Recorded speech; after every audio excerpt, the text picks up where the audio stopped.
Coming up on Hoosier Sports Night, the football team loses one of its biggest stars to injury.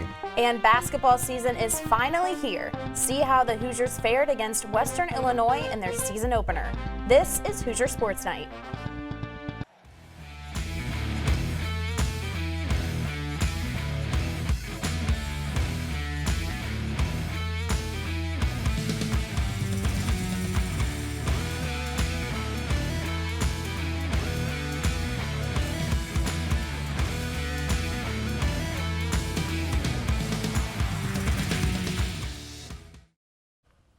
Hello everyone, welcome to Hoosier Sports Night. I'm Jackson Kenny alongside my friend Meredith Struing, who I finally get to anchor a show with. I know, they'd have to pair us together eventually. Right, eventually.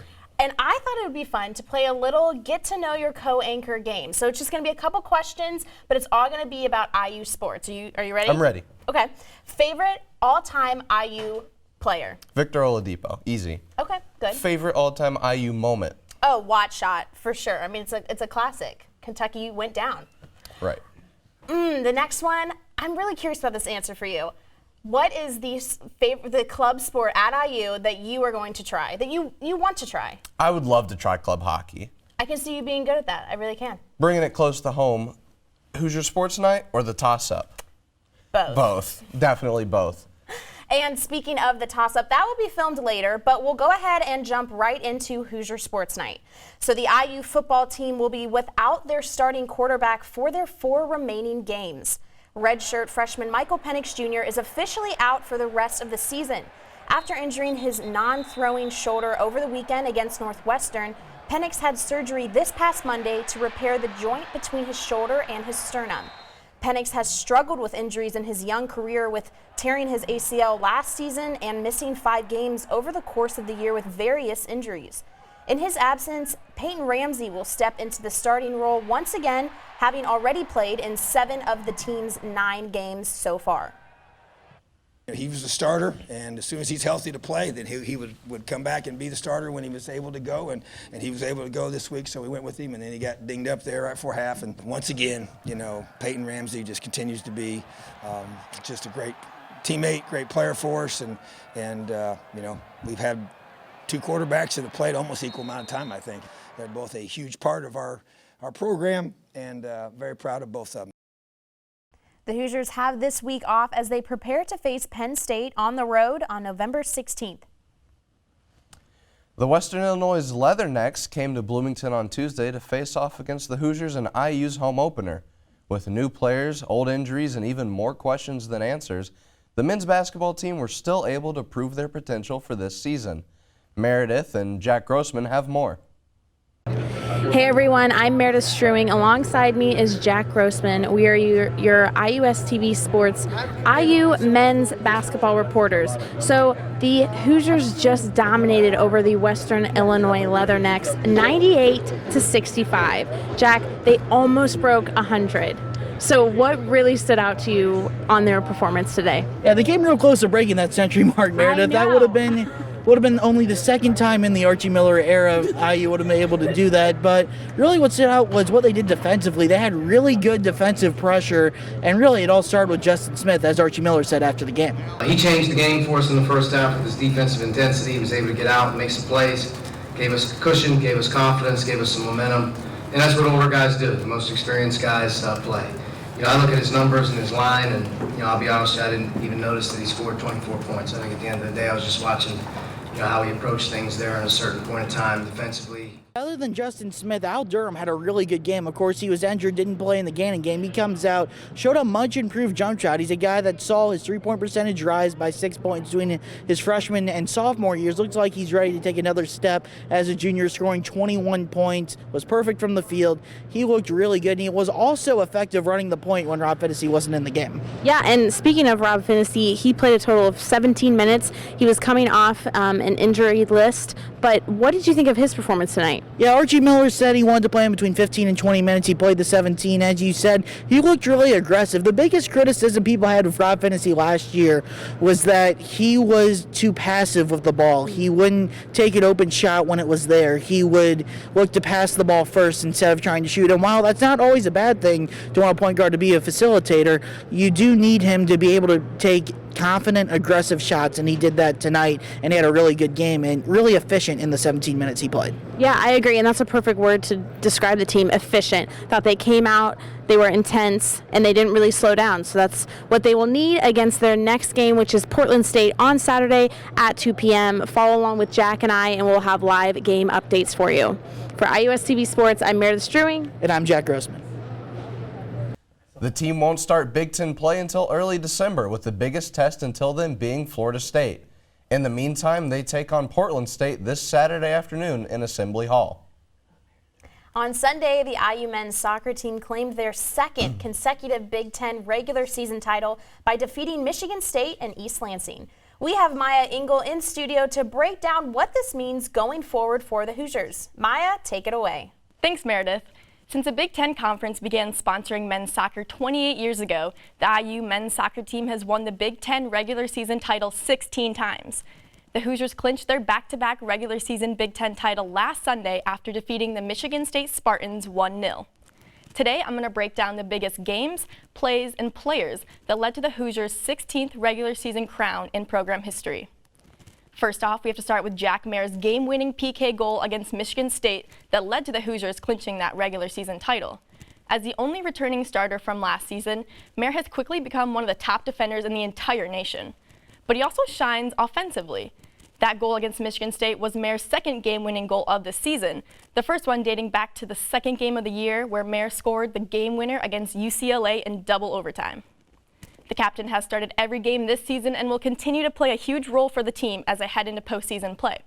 Next up, we'll take a look at the impact the freshmen have made on this squad. 16 of the team's 34 goals were scored by true freshmen, and 17 of the 32 assists were also recorded by freshmen. The team is being led by freshman Victor Becerra, who has 13 points, and Josh Penn is right behind him with 12 points. Now let's not forget about the freshman defending the goal, Roman Celentano. The keeper has worked his way into the starting lineup and has only allowed 7 goals this season and has recorded 4 shutouts so far.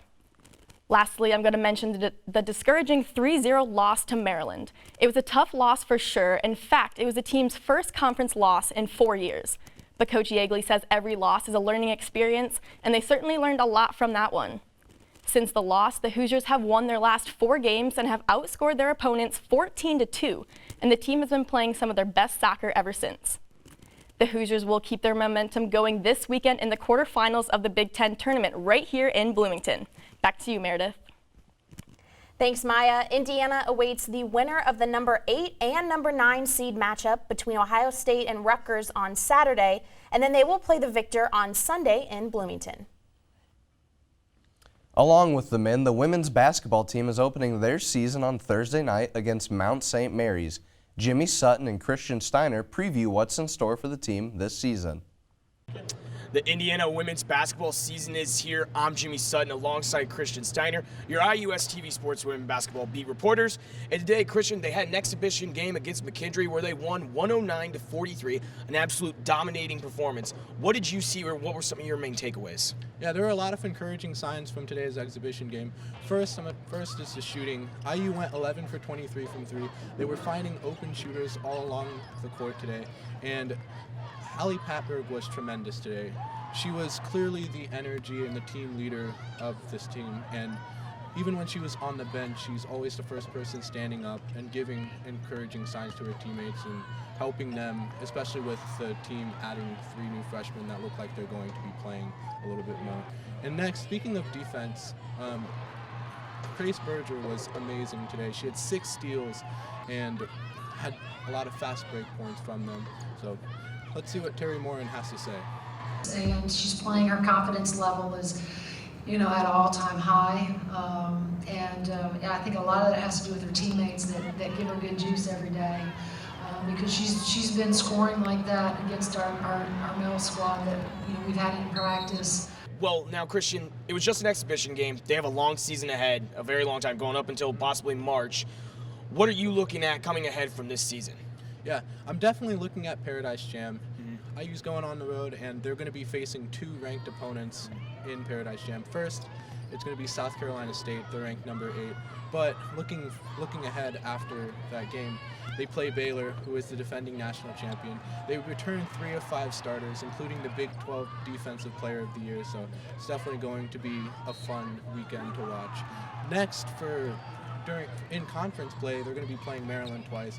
Maryland was picked to win the Big Ten this year. They returned 4 of 5 starters, including the Big Ten Player of the Year, as well as the Freshman Player of the Year as well. All right, well, that is all we have for you today. You can catch Indiana's next game on Thursday against Mount St. Mary's. For Christian Steiner, I'm Jimmy Sutton. We'll see you next time. Following Thursday's game, IU will face Nicholls State on Sunday in Simon Scott Assembly Hall. For the women's soccer team, the season came to an end on Sunday. The Hoosiers traveled to Piscataway, New Jersey to face Rutgers in the Big Ten tournament quarterfinals. The number 7 Hoosiers played evenly against the number 2 Scarlet Knights for the majority of the match. However, an own goal by Hoosier left back Madeline Carlson in the 30th minute was the difference. The Scarlet Knights sent a cross into the box, and the sophomore left back attempted to clear the ball, only to boot it into the back of the Hoosier net. The Hoosier offense controlled possession for much of the second half, but Indiana had only 7 shots over the course of the game, with not a single one on goal. Goalkeeper Bethany Copel made 6 saves for Indiana. The loss was a disappointing end to a bright season for women's soccer. Under first-year head coach Erwin van Bennekamp, the Hoosiers made the Big Ten tournament for just the 3rd time in the last 12 years. IU finishes the season 8-9-2. The Hoosier swim teams were busy last weekend, hosting Iowa and Michigan for a 3-team dual meet. Brandon Schaff was there for their dominating performances. Hi everybody, welcome into Councilman Billingsley Aquatic Center. Brandon Schaff reporting live here where Indiana just defeated Michigan and Iowa in a tri-meet. Indiana won by a score of 165-136 against the Wolverines and beat Iowa 245-55 in a meet that came all the way down to the final meet in the 400 free relay. Starting off fast for Michigan, the medley relay was able to come out on top, but Indiana was able to finish in second with Burns, Bax, Mathias, and Hamblin to finish with a time of 127.62 to give them some points to get things started off well. Mohamed Sami for the Hoosiers was the top performer, finishing first in 3 separate events, winning the 200 free, the 100 free, and the 200 IM, and getting B cuts in both the 200 free and the 100 free. In the 200 IM, which was right before the 400 free relay, Sami gave the Hoosiers a lead that they would hold on to all the way until the final end of the meet. Zach Bax was also a standout for the Hoosiers, who won the 100 breast with a time of 53.58 and finished 3rd in the nation amongst the NCAA with a B cut in that event. And Jacob Steele finished 1st in the 100 backstroke with a time of 47.99 and in the 200 back with a time of 146.41. On the diving side, Maury Gold was able to place 1st in both the 1 meter and 3 meter. In the 1 meter, finished with a final score of 338.95, and in the 3 meter, finished with a final score of 403.85. With the win today, Indiana moves to 4-0 on the season and will continue until next weekend, where they will host Texas and Louisville in another tri-meet right here at Councilman Billingsley Aquatic Center. For IUS TV Sports, I'm Brandon Schaff. The men's and women's teams are back in action this weekend when they host number 8 Texas and number 13 Louisville at the Councilman Billingsley Aquatic Center.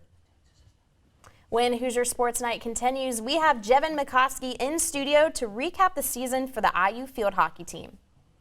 And our IU volleyball reporters tell us what needs to go right for the Hoosiers to finish out their season on a high note. You're watching Hoosier Sports Night.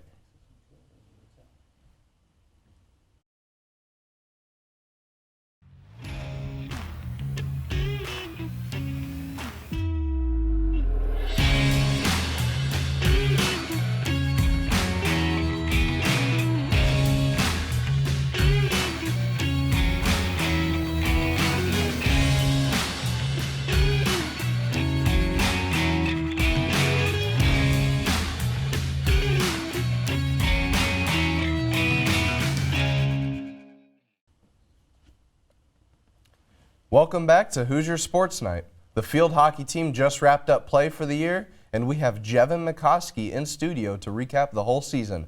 Jevin? Thanks, Jackson. The field hockey team competed in their final regular season game last Friday as they battled the Northwestern Wildcats. The game went just about how the season has gone this year as the Cream and Crimson lost 0-6. This loss would put Indiana's final win-loss record at 5-12 overall and 1-7 in conference play. This is an improvement from last year as they were only able to walk away with 4 wins in 2018. Indiana finds themselves at the bottom of the Big Ten in virtually every statistical category as a team. Last in shots with 130, points with only 59, goals with only 23, and assists with only 13. Now, as bad as that may sound, they are improving as a team. In 2018, Indiana only scored 18 goals. However, they did see a decrease in the total amount of shots and assists from 2018 season to the 2019 season. As tough as that may sound, it was not all negative for the Hoosiers this year. Sophomore forward Haley Couch finished 9th in the Big Ten with her 8 goals on the year. Couch's play earned her a spot on the All-Big Ten second team for her performances this season. Junior goalkeeper Sachi Ananias finished 2nd in the Big Ten in saves with 84. Ananias only played a total of 12 games due to an injury, so who knows? Maybe a first-place finish if she could have stayed healthy. Indiana will miss the tournament this year as they shift their focus away from a disappointing season, albeit an improvement from years prior, and try to build momentum with off-season work going into next year. Jackson, back to you. Thanks, Jevin. The team will look to build more when head coach Kayla Bayshore enters her 2nd year at the helm.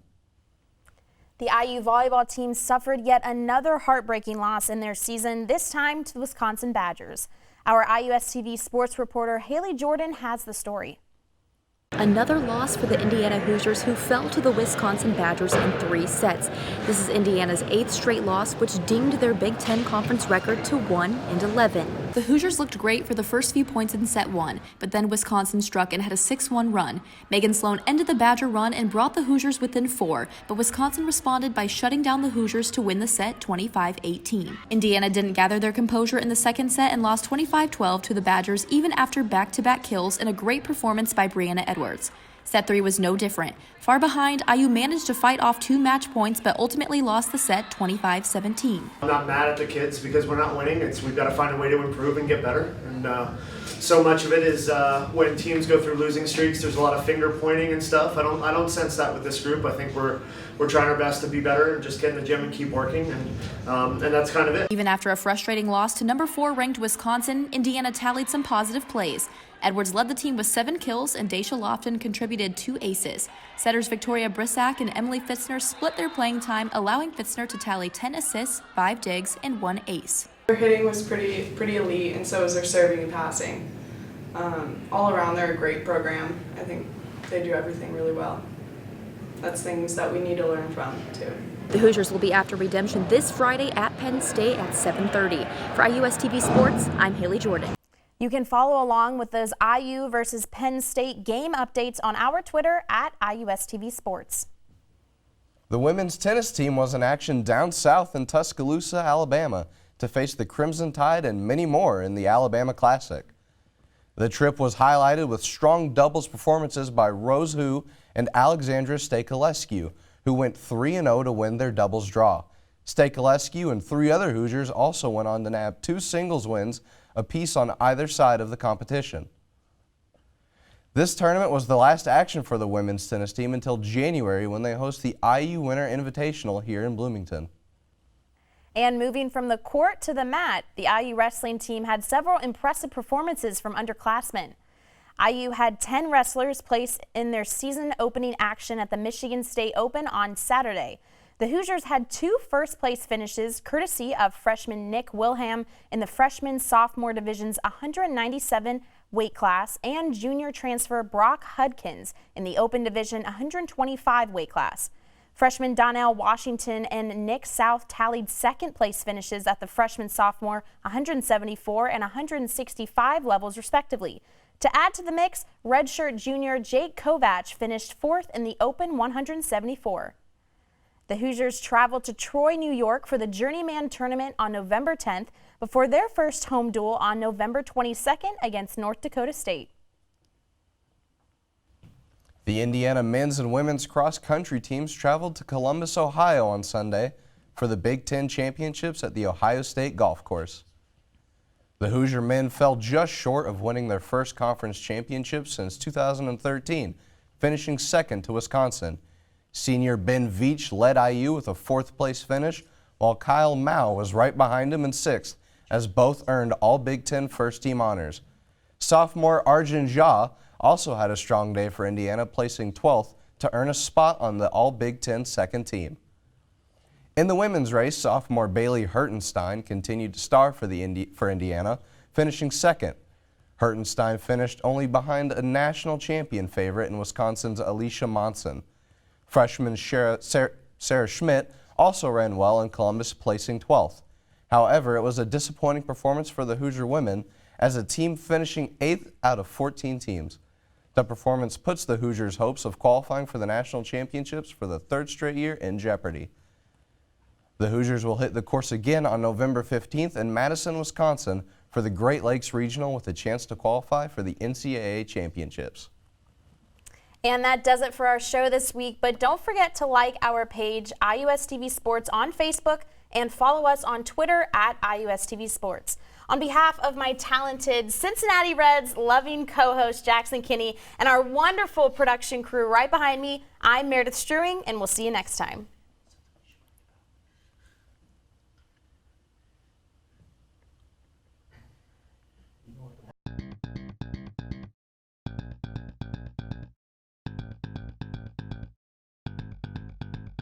Thank